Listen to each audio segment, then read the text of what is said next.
আসসালামু আলাইকুম রহমতুল্লাহি ওবারাকাতু। সেক্স হরমোন কমে গেলে আপনার সন্তান হবে না। একজন মহিলার গর্ভে সন্তান ধারণ না করার পেছনে অনেক কারণ রয়েছে। তার মধ্যে একটি কারণ হচ্ছে সেক্স হরমোন। যদি আপনার শরীরে হরমোনের পরিমাণ কম থাকে তবে আপনি সন্তান ধারণ করতে পারবেন না। আসলে এই হরমোনটা কী? কেন এই হরমোন কমে যায় বা কী করলে এই টেস্টোস্টেরন হরমোন বৃদ্ধি করা যাবে? আজকে সেক্স হরমোন নিয়েই আলোচনা করব এই ভিডিওটি। তো এই ভিডিওটি সম্পূর্ণ দেখার জন্য আপনাকে অনুরোধ জানাচ্ছি। আর আমার এই ভিডিওতে আপনি যদি নতুন হয়ে থাকেন তাহলে চ্যানেলটিকে সাবস্ক্রাইব করে ভিডিওটি একটি লাইক করে দিবেন। তাহলে চলুন শুরু করি। পুরুষের শরীরের প্রধান হরমোন হচ্ছে এই টেস্টোস্টেরন হরমোন।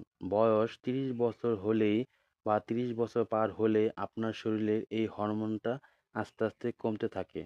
কয়েকটি কারণে আপনার এই হরমোন কমে যায়।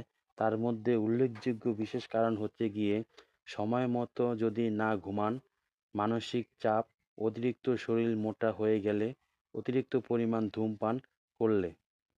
এই টেস্টোস্টেরন হরমোন কমে গেলে আপনার লিঙ্গ উত্তেজিত হবে না, লিঙ্গ মোটা হবে না, লিঙ্গ নরম থাকবে, লুজ হয়ে যাবে, সহবাস করতে আপনার ইচ্ছা করবে না, আপনার মেজাজ সবসময় খিটখিটে থাকবে, কোনো কাজে মন বসবে না, অলসতা থাকবে।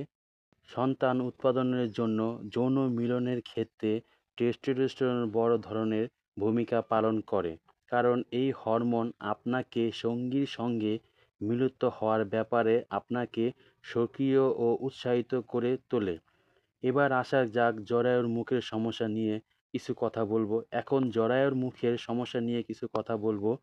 ইনফেকশন হয়ে যদি কোনো সমস্যা হয় জরায়ুর মুখ অথবা জরায়ুর মুখ যদি সংকীর্ণ হয় বা যদি বীর্য কোনো কারণে জরায়ুর মধ্যে প্রবেশ করতে বাধা পায় তাহলে সন্তান লাভ করতে পারবেন না। এবার বলবো যোনিপথের কথা। যোনিপথ নিয়ে কিছু কথা বলবো। যোনিপথ যদি বাঁকা হয়, যোনিপথে কোনো ধরনের পর্দা ফাঁকা অথবা যোনিপথের মুখে কোনো কিছু থাকে, স্বামী স্ত্রী সহবাস করতে পারেন না বা কোনো কারণে স্পাম অর্থাৎ পুরুষের লিঙ্গটা জরায়ুর মুখে ঢুকতে পারছে না, সেক্ষেত্রেও কিন্তু সন্তান হবে না। প্রজননতন্ত্রে আশেপাশে কোনো সমস্যা হলে বাচ্চা হবে না। প্রিয় দর্শক, সেক্স হরমোন বৃদ্ধির প্রাকৃতিক বেশ কিছু উপায় রয়েছে। আজকে প্রাকৃতিক কিছু উপায়ের কথা বলবো। জীবনযাপনের অভ্যাস পরিবর্তন করতে হবে। আপনার স্বাস্থ্যসম্মত খাবার খেতে হবে। স্বাস্থ্যসম্মত খাবারের প্রতি খুব বেশি নজর দিতে হবে। নিয়মিত ব্যায়াম করতে হবে। অন্তপক্ষে প্রতিদিন না পারেন সপ্তাহে 2-3 দিন হলেও আপনাকে নিয়মিত ব্যায়াম করতে হবে। ওজন নিয়ন্ত্রণ রাখতে হবে।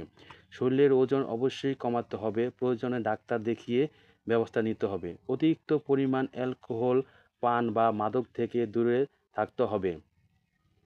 যারা অতিরিক্ত পরিমাণ অ্যালকোহল গ্রহণ করেন তাদের সেক্স হরমোনটা অবশ্যই কমে যায়। ভালো থাকবেন, সুস্থ থাকবেন। আসসালামু আলাইকুম রহমতুল্লাহি ওবারাকাতুহু।